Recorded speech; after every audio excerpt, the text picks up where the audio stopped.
자, 오늘 전해주실 하나님 말씀은 사도행전 1장 1절로 8절 말씀입니다. 제가 봉독해 드리겠습니다. 데오빌러여, 내가 먼저 쓴 글에는 무릇 예수께서 행하시며 가르치시기를 시작하신부터 그가 택하신 사도들에게 성령으로 명하시고 승천하신 날까지의 일을 기록하였노라. 그가 고난받으신 후에 또한 그들에게 확실한 많은 증거로 친히 살아계심을 나타내사 40일 동안 그들에게 보이시며 하나님 나라의 일을 말씀하시니라. 사도와 함께 모이사 그들에게 분부하여 이르시되 예루살렘을 떠나지 말고 내게서 들은 바 아버지께서 약속하신 것을 기다리라. 요한은 물로 세례를 베풀었으나 너희는 몇 날이 못되어 성령으로 세례를 받으리라 하셨느니라.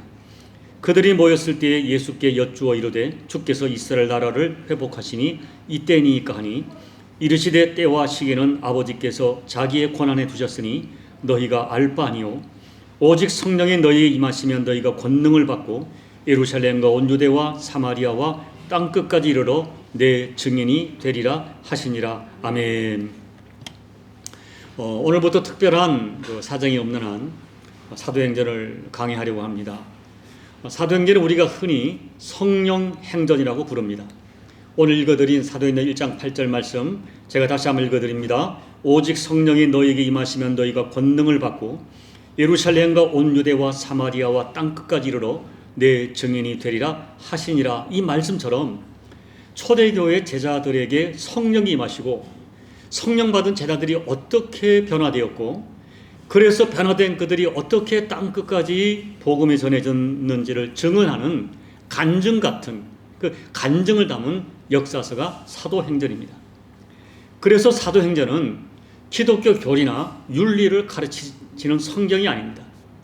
사도행전은 그야말로 사도들의 행적, 그들의 변화된 행동을 기록하고 있습니다. 그런 의미에서 이 사도행전을 강의하는 저의 간절한 기도가 있습니다. 이 사도행전 말씀을 듣다가 바로 저와 여러분이 동일하게 성령님의 임재를 체험하는 것입니다. 진짜 우리가 변화되어 우리도 행동하고 움직이는 것입니다. 저는 말씀 자체의 능력으로 이것이 가능하고 또한 성령님의 임재하심으로 이런 역사가 가능하다고 믿고 말씀을 전하려고 합니다. 여러분, 저는 믿고 있습니다.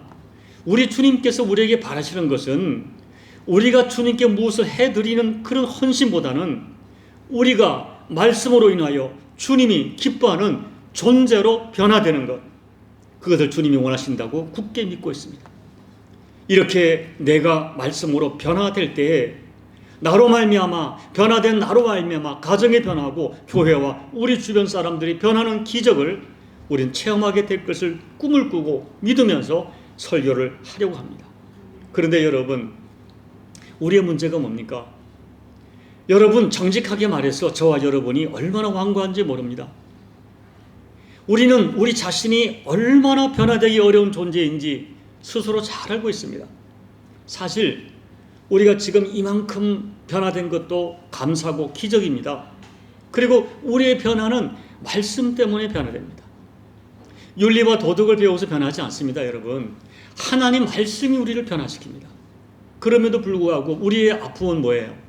내가 원하는 만큼, 내가 결심한 만큼 변화되지 못한 자신의 모습 앞에 스스로 부끄러워할 때가 참 많이 있습니다.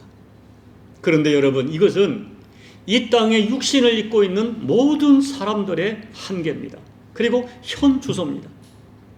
우리는 우리가 주님께로 가든지 아니면 주님께서 이 땅에 재림하셔서 우리를 만나 주시든지 그렇게 주님 만나서 주님의 능력으로 영화로운 존재로 변화되기까지 우리는 변화되지 못한 자신의 모습을 보고 탄식하며 살아갈 것입니다. 이런 현실을 사도 바울께서는 로마서 8장 23절에서 이렇게 증언합니다. 그뿐 아니라 또한 우리 곧 성령의 처음 익은 열매를 받은 우리까지도 속으로 탄식하여 양자 될 것 곧 우리 몸의 속량을 기다리느니라. 탄식하며 우리 몸의 속량, 우리 몸이 완전히 구속될 것을 기다린다 하셨습니다. 그런데 여러분, 이렇게 변화되지 않는 자신을 보고 탄식하는 마음은 아름다운 마음입니다. 그 탄식은 말씀 앞에 비춰진 자신을 보고 탄식하는 것입니다. 어쩌면 저와 여러분은 평생 말씀 앞에 드러난 자신을 보고 탄식하면서 조금씩 변화될 것입니다. 우리는 미완성된 공사 중인 상태에서 주님을 만나게 될 것입니다. 그리고 그날에 주님께서는 우리의 미완성된 연약한 부분을 순식간에 변화시켜 주실 것입니다. 우리는 이것을 신학적 용어로 영화라고 부릅니다. 그날까지, 주님 만나 변화될 그날까지 우리를 탄식하게 하는 말씀의 능력이 우리 가운데 너무나 소중합니다. 저는 죄악으로 부패한 우리의 영혼과 심성을 변화시키는 유일한 능력은 오직 살아계신 하나님 말씀밖에 없다고 확신합니다.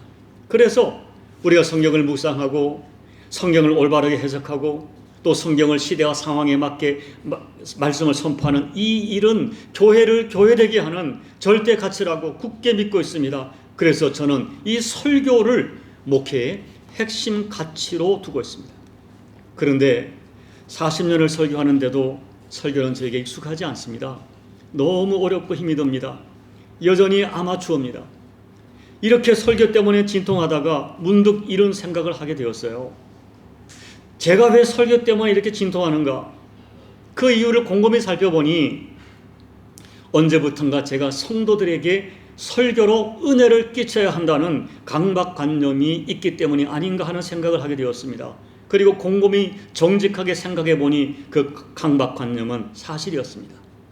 그리고 그 생각이 얼마나 교만한 생각인지를 깨닫게 되었어요. 종은 주인이 전달하는 것만 전하면 되는데 종이 착각을 한 것입니다. 종이 내가 사람들을 변화시키려고 하는 것입니다. 내 능력으로, 내 언어로, 내 설교의 능력으로 사람을 변화시키려 하는 것입니다. 그것은 엄청난 교만이고 착각인 것입니다. 그래서 생각을 바꿨습니다. 말씀의 전달자로서 저의 사명은 다만 최선으로 말씀을 준비해서 전달하는 것이고 감동과 변화는 하나님의 영역인 것을 깨닫게 되었습니다. 그래서 하나님께, 성령 하나님께 돌려드리기로 했습니다.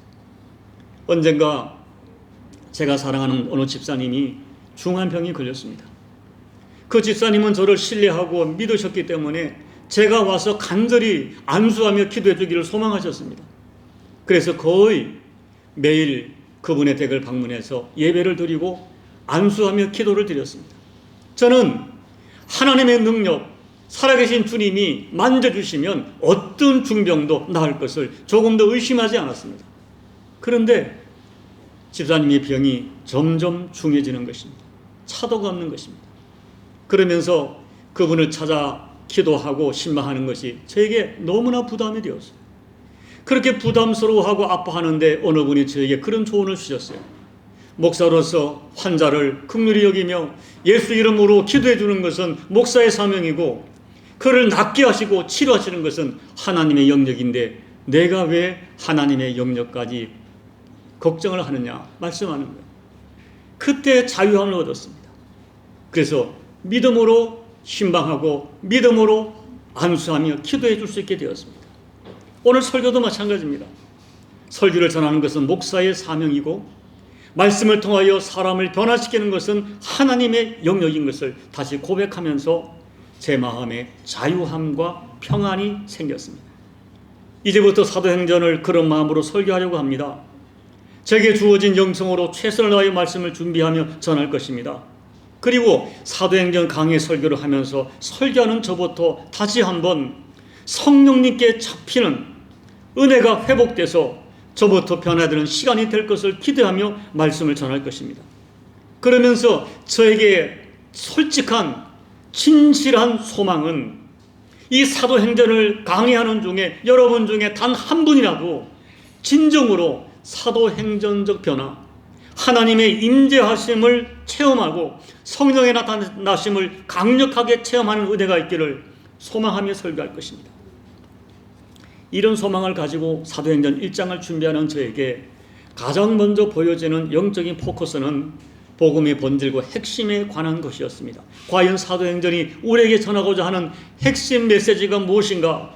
본문을 기록한 누가가 본문 말씀을 통하여 가장 먼저 우리에게 전하고자 하는 복음의 본질과 핵심은 한마디로 오직 예수 그리스도였습니다. 사도행전은 누가라고 하는 의사가 기록한 말씀입니다. 누가는 사도 바울을 평생 따라다니며 마지막까지 동역했던 사람으로 당연히 사도 바울의 영성에 크게 영향을 받은 사람입니다. 이런 누가가 데오빌로라고 하는 유력한 사람을 알게 되었습니다. 이 데오빌로에 관한 정확한 정보는 존재하지 않습니다. 다만 누가복음 1장 3절과 4절 말씀에서 데오빌로 각하라고 부르는 것으로 봐서 이 데오빌로는 로마에서 상당한 위치에 있었고 대단한 영향력이 있는 사람이었으며 지성과 학식을 갖춘 사람이라는 것입니다. 이런 분이 어떤 연유로 누가와 연관되었는지 모르지만 우리가 성경을 보면 누가와 상당한 신뢰 관계를 형성하고 있었습니다. 그런데 놀랍게도 그 유력한 데오빌로가 당시 로마의 불길처럼 번지고 있는 예수님과 기독교에 대하여 진지한 관심을 가지고 알고 싶어 하고 있다는 것입니다. 그래서 누가는 데오빌로에게 장문의 편지를 써 보내게 됩니다. 그 첫 번째 편지가 누가복음이고 두 번째 편지가 사도행전입니다. 그런데 누가가 이 누가복음과 사도행전을 기록한 목적과 의도가 오늘 성경에 너무나 분명하게 기록되어 있습니다. 먼저 누가복음 1장 1절과 4절 말씀을 현대어 성경으로 요약해서 읽어드립니다. 데오빌로 각하여, 우리에게 일어난 일을 기록한 사람이 여럿 있는데 그들은 모두 예수께서 행하신 일을 직접 눈으로 본 사람들입니다. 그들은 그들이 본 것을 우리들에게 전해진 그대로 기록해 놓았습니다. 그런데 나도 이 모든 것을 처음부터 끝까지 세밀하게 조사해 둔 것이 있기에 이것을 순서대로 엮어서 각하에게 써보내는 것이 좋겠다고 생각했습니다.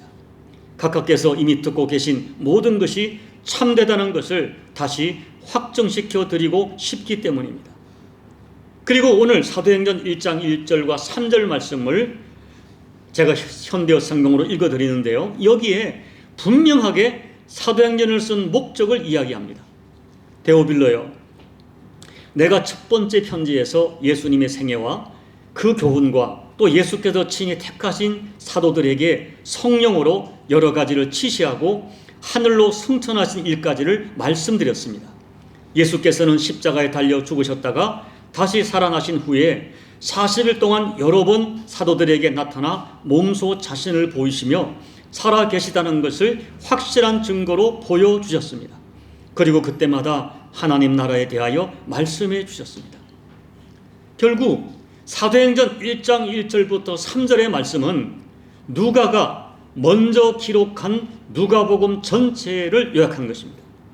오늘 본문을 이렇게 우리가 다시 요약할 수 있습니다. 제가 이미 각하께 보낸 편지에서 그분에 관해 써 보냈습니다.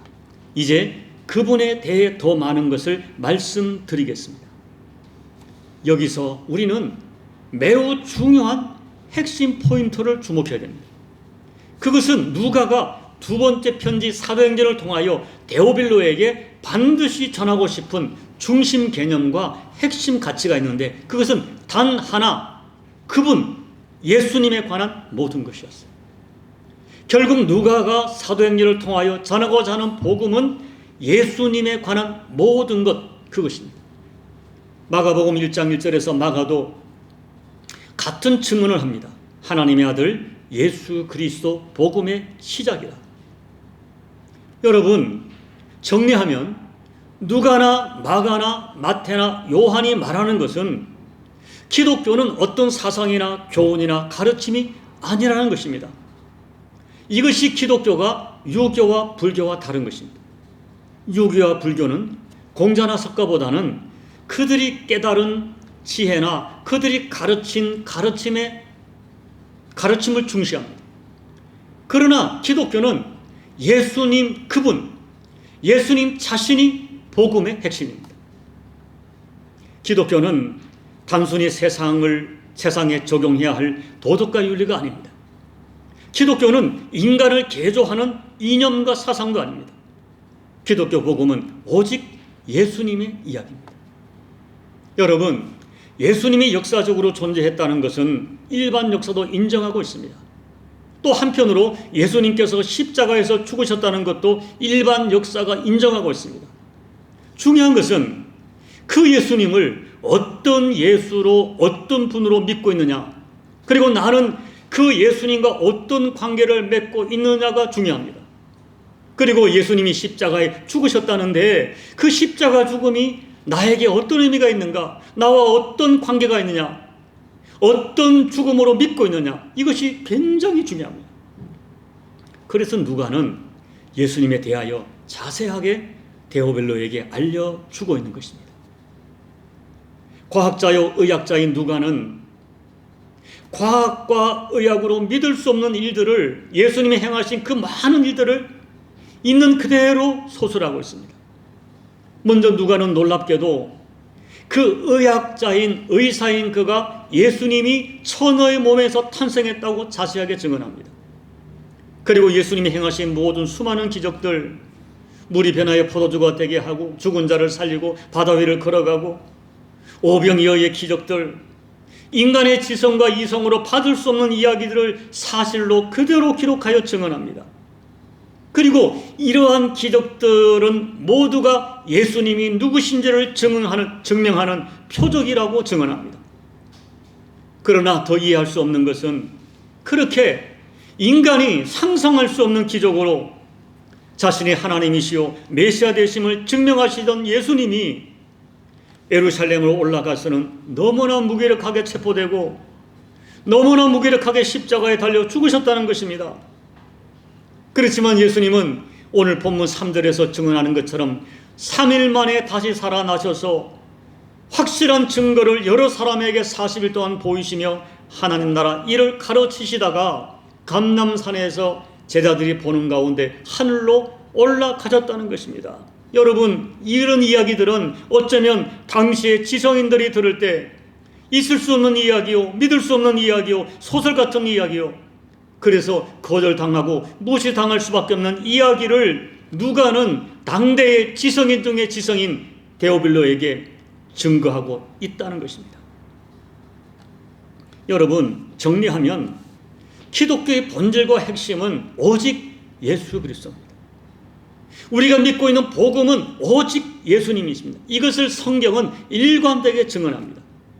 제가 요한복음에 나타난 증언 몇 가지를 여러분께 읽어드리겠습니다. 요한복음 5장 39절, 너희가 성경에서 영생을 얻는 줄 생각하고 성경을 연구하거니와 이 성경이 곧 내게 대하여 증언하는 것이니라. 구약도 신약도 예수를 증언합니다. 요한복음 3장 16절, 하나님의 세상을 이처럼 사랑하사 독생자를 주셨으니 이는 그를 믿는 자마다 멸망하지 않고 영생을 얻게 하려 하심이라. 요한복음 1장 12절, 영접하는 자 곧 그 이름을 믿는 자들에게는 하나님의 자녀가 되는 권세를 주셨으니.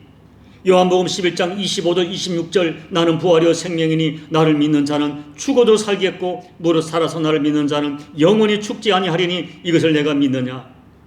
요한복음 14장 6절, 예수께서 이르시되 내가 곧 길이요 진리요 생명이니 나로 말미암지 않고는 아버지께로 올 자가 없느니라.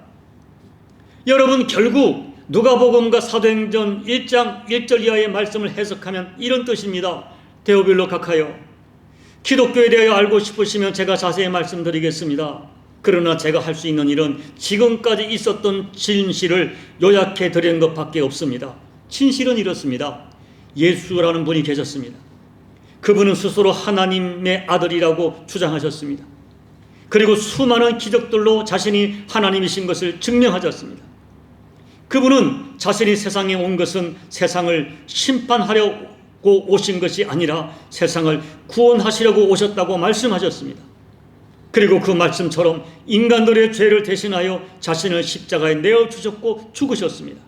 그러나 그분은 3일 만에 다시 살아나시고 승천하셨습니다.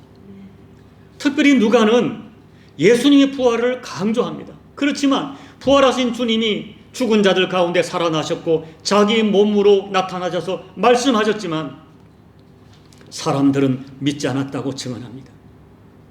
누가는 이 모든 것을 상세히 증언한 후에 사도행전에서 베드로의 입을 통하여 예수님에 대하여 이렇게 결론적으로 데오빌로에게 증언합니다. 사도행전 4장 12절, 다른 이로서는 구원을 받을 수 없나니 천하 사람 중에 구원을 받을 만한 다른 이름을 우리에게 주신 일이 없음이라 하였더라. 그리고 빌립보 감옥에서 간수를 복음으로 초청했던 바울의 입을 벌려서 데오빌로를 복음으로 초청합니다. 사도행전 16장 31절, 주 예수를 믿어라, 그리하면 너와 내 집이 구원을 받으리라. 사랑하는 여러분, 성경이 우리에게 분명하게 선포하는 것은 인간 모두는 죄인이라는 것입니다. 우리 모두는 죄 가운데 태어났습니다. 그래서 우리가 인정하든 인정하지 않든 상관없이 우리 모두는 우리의 죄로 인하여 하나님의 진노 아래 있고 마침내 영원한 지옥에 떨어져 죽어 마땅한 죄인들입니다. 그러므로 이 땅의 모든 인간에게 가장 필요한 것은, 그들이 반드시 풀어야 될 것은 자신의 죄 문제입니다. 예수님 만나 자신의 모든 죄 용서받아야 하는 것입니다. 그리고 하나님을 아버지로 만나야 합니다. 그리고 남은 인생을 하나님의 자녀로 살아가는 그 인생이 진짜 인간의 인생이요 가장 복된 삶이라고 증언하는 것입니다. 천하 만민에게 하나님이 주신 구원자는 오직 예수님 한 분이라는 것입니다. 이것이 누가가 데오빌로에게 누가복음과 사도행전을 통하여 강조하는 기독교의 핵심 증언입니다. 사랑하는 여러분, 여러분에게 정직하게 묻습니다. 여러분은 예수님에 대하여 얼마나 알고 계십니까? 그리고 여러분에게 들려진 그 예수님에 대한 수많은 말씀들이 정말 그대로 믿어지십니까? 믿어지시기 때문에 진심으로 예수님을 구세주로 영접하셨고 여러분의 남은 인생의 주님으로 그분을 영접하셨습니까? 그리고 여러분이 진심으로 예수님을 주님을 영접했다면 여러분에게도 사도행전에서 사도들이 경험한 그 예수, 사도행전에 나타난 그 예수님이 여러분에게 살아계신 증거로 남아 있습니까? 여러분, 결론적으로 사도행전은 예수님 이야기입니다.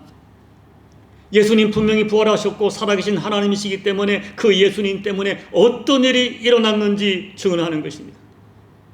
예수님께서는 초대교회에 성령을 보내셨습니다. 이 성령 강림은 예수님께서 영으로 우리 가운데 오셨다는 것을 구체화한 사건입니다. 그 결과 초대교회가 어떻게 탄생되었고 그 예수님이 영이 가시는 곳마다 어떻게 사람이 변화되고 도시가 변화되었는지 증언하는 것입니다.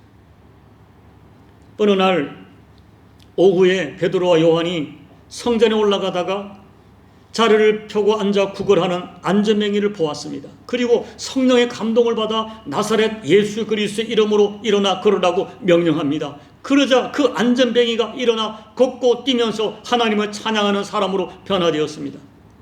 이것이 기독교입니다. 기독교는 도덕적 프로그램이 아니라는 것입니다. 사람이 살아나고 사람이 일어나고 사람이 변하는 것입니다. 가장 강력한 변화는 다소 출신의 사울이라는 사람입니다. 이 사울은 예수님을 귀신 들린 미치광이요 하나님을 욕되게 하는 참남한 이단으로 증오했습니다. 그리고 십자가에 처형된 예수를 구세주로 믿는 초대교회 성도들을 다 쓸어버려야 할 이단의 추종자로 생각하고 악랄하게 박해했습니다. 수많은 사람들을 감옥에 쳐넣었고 심지어 돌에 던져 죽음에 던져 놓음으로써 초대 기독교를 말살하려고 온갖 노력을 했던 그런 악랄한 사람이었어요. 그런데 하나님께서는 이 사울을 부르셨습니다. 그리고 사울을 순식간에 바꿔놓으셨습니다. 예수 믿는 사람을 잡으러 가던 사울을 다메섹에서 하늘에서 부르시고 빛 가운데 부르셔서 사도 바울로 바꾸셨습니다. 그 악랄한 핍박자를 오히려 온 세상에 예수님의 십자가와 부활을 증언하는 복음 전도자로 변화시켰습니다. 이것이 사도행전입니다. 이것이 누가가 데오빌로에게 증언하는 사도행전입니다.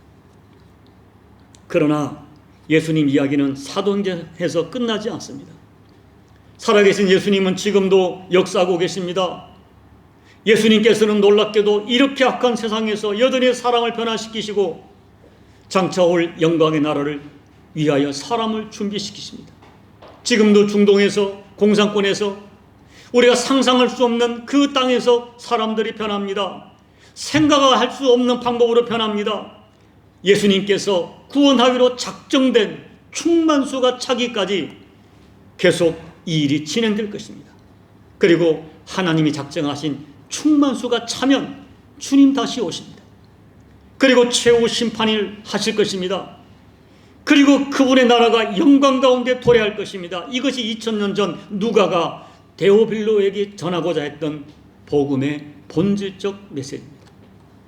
저는 사도행전을 강의하면서 저에게, 그리고 여러분에게, 우리 교회에, 이 말씀을 듣는 모든 사람에게 이런 생명의 역사가 일어나기를 꿈을 꾸며 기도합니다. 혹시 여러분 중에 교회는 다니고 있지만 아직까지 예수님을 진심으로 인격적으로 영접하지 못한 분이 계시다면 이 사도행전 말씀을 듣다가 예수님 만나는 은혜가 주어지기를 소망하며 기도합니다. 여러분 중에 교회를 다니지만 아직도 예수님에 대한 확신이 없는 분이 있다면, 교회 의자만 채우는 분이 있다면 사도행전 말씀을 듣다가 성령님의 임재를 체험하여 일어나 걷기도 하고 뛰기도 하고 예수를 증언하는 그런 사도행전적 변화를 체험하기를 소망합니다. 그리고 사도행전 강해를 듣다가 빌립보 감옥에 갇혀있던 사도 바울을 풀어주신 같이 여러분을 묶고 있는 모든 영적이고 육적인 착고가 다 풀려지기를 소망하며 기도합니다. 스데반 집사처럼 죽음으로도 갈라놓을 수 없는 예수, 그 예수님이 여러분이 예수님이 되기를 소망합니다. 바울처럼 재판을 받으면서 내가 묶인 것 외에는 여러분도 나와 같이 되기를 원합니다. 그리고 저 사람은 예수에게 전염된 예수 전염병 환자다. 사람들에게 예수를 전염시키는 그런 전염병 환자라고 하는 소리를 여러분도 저도 들었으면 좋겠습니다. 부디 저와 여러분이 같은 꿈을 가지고 소망하며 기도하다가 사도행전을 통하여 살아계신 예수님을 사도행전적으로 반드시 체험하시기를 예수님 이름으로 축복합니다. 아멘. 우리 함께 말씀을 듣고 오늘 말씀을 기억하면서 함께 기도하겠습니다. 하나님 아버지, 나에게도 복음이 이론이 아니라 사도행전적으로 경험되게 도와주십시오. 우리 사도행전을 강의하면서 이 성경에서 예수 만나 변화된 그들처럼 나도 변화되어지고 나도 성령의 임재와 성령님의 나타남을 체험하도록 하나님 은혜 베풀어 주시고 복음의 본질, 복음의 핵심인 예수 그리스도가 내가 죽음으로도 갈라놓을 수 없는 그 예수님으로 고백되어지고 만나지도록 은혜 베풀어 달라고 우리 함께 기도하며 나가겠습니다. 아버지 하나님 고맙고 감사합니다.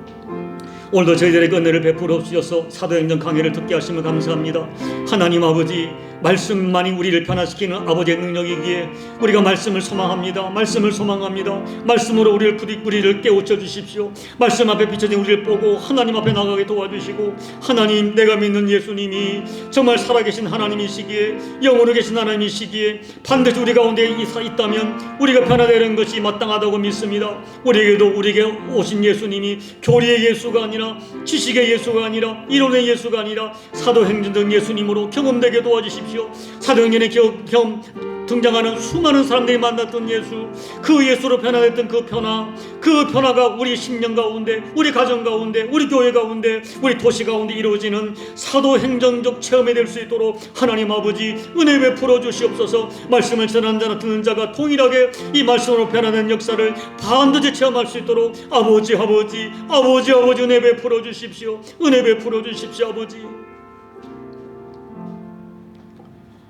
존귀하신 아버지 하나님, 사도행전 강해를 통하여 하나님 말씀 앞에 우리가 무릎 꿇게 하심을 감사를 드립니다. 2000년 전이나 지금이나 우리를 변화시키는 것은 사람의 지성과 이성이 아니라 살아계신 하나님의 말씀인 것을 믿고 사모합니다. 이미 들었던 말씀, 잊지 않은 말씀이지만은 우리 가운데 새롭게 들려지게 도와주시고 말씀이 검이 되어 우리 영과 혼과 관절과 골수를 찔러 쪼개는 약속의 말씀이 실제가 되어서 우리가 말씀을 듣다가 사도행전에 앞서가 믿음의 열조들이 경험한 그 예수님을, 그 성령님을 우리도 경험할 수 있도록 하나님 은혜 베풀어 주옵소서. 강력한 성령의 임재하심과 성령의 나타나심이 사도행전 강해의 현장이 이루어져서 말씀을 통하여 우리 또한 아버지 사도행전적 그 역사를, 그 체험을 경험할 수 있도록 아버지 하나님 은혜 베풀어 주시옵소서. 존귀하신 예수님 이름으로 간절히 소망하며 기도하옵나이다. 아멘.